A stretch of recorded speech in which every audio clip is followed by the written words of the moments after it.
আচ্ছা কি হচ্ছে মা রান্না? ইলিশ মাছ সর্ষে। ও শস্য ইলিশ। শস্য ইলিশ পোস্ত দিয়ে শস্য দিয়ে নরম মাছে। কি কি নিয়েছো রান্না করার জন্য? শস্য নিয়েছি, পোস্ত নিয়েছি আর কাঁচা লঙ্কা। ও শস্য, এটা শস্য পোস্ত আর এটা কাঁচা লঙ্কা। কাঁচা লঙ্কা এটা দিয়ে পেস্ট করবা নাকি? আর ওটা এখন কি করছো? এটা নুন হলুদ মাখছি। ওইটা মাছে নুন হলুদ মাখছো তাই তো? মাছে নুন হলুদ মেখে এই ওটাকে বাটা হলি তারপরে এটাকে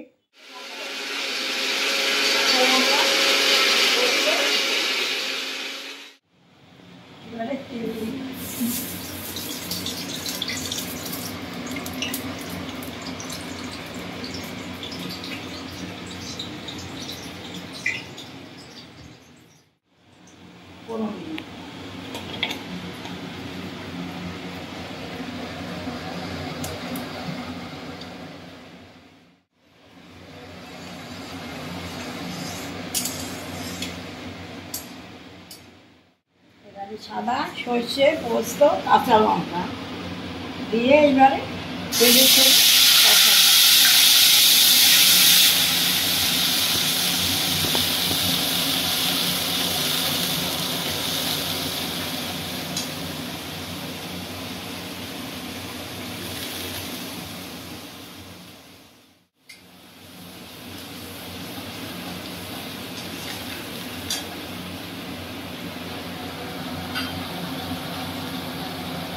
এবার 4টে কাঁচা লঙ্কা দিয়ে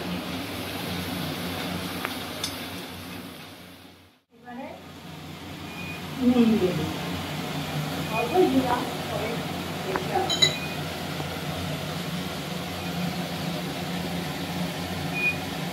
এবারে হলুদ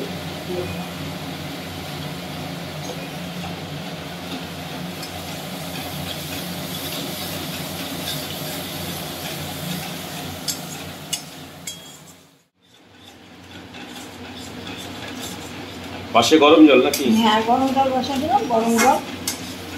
এটা কতক্ষণ তোমার এটা কষাতে হবে? কতক্ষণ? আর একটু দেরি আছে, মানে যতক্ষণ তেল না ছাড়বে। হ্যাঁ হ্যাঁ হ্যাঁ। এবারে মাছগুলো দিয়ে দেবো। এবার মাছ দিয়ে দিচ্ছ? হ্যাঁ। মশলা রেডি?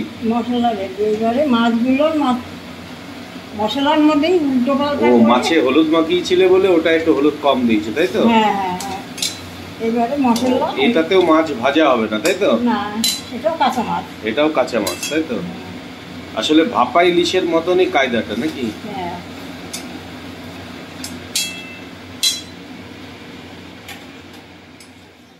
লো ফ্লেমে না হাই, মানে এই আগুনটা কি বেশি থাকবে না কম থাকবে? আগুনটা বেশি থাকলেও কোনো অসুবিধা হবে না, কম থাকলেও কোনো অসুবিধা হবে না, মাছটা সেদ্ধ হওয়ার দরকার। আচ্ছা আচ্ছা। তুমি মাছটা আলাদা করে না ভেজে এর মধ্যে দিয়েই একটু এ করে নিচ্ছ, নাড়িয়ে চালিয়ে ভাজা করে নিচ্ছি, এই মশলা করে নিচ্ছি তাই তো?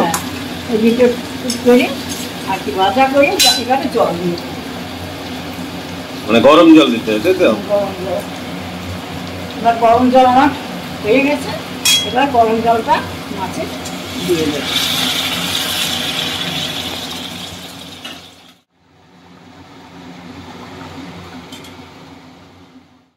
পোস্ত,